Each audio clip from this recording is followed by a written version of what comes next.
Hi everyone, welcome back to another video from Gameplay Classic. In this video, I'm gonna show you how to download Dice Dream on your mobile device. To download and install the popular Dice Dreams game on your mobile device is super easy. Go ahead and open up your Google Play Store or your App Store.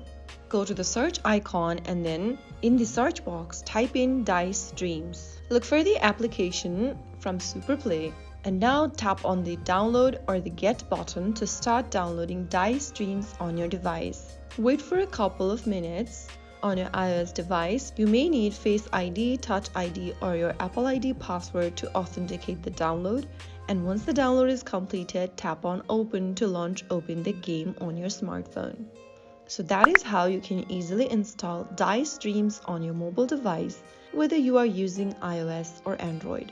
If you found the video helpful, like, share and subscribe for more tutorials like this. I will be back again in the next video.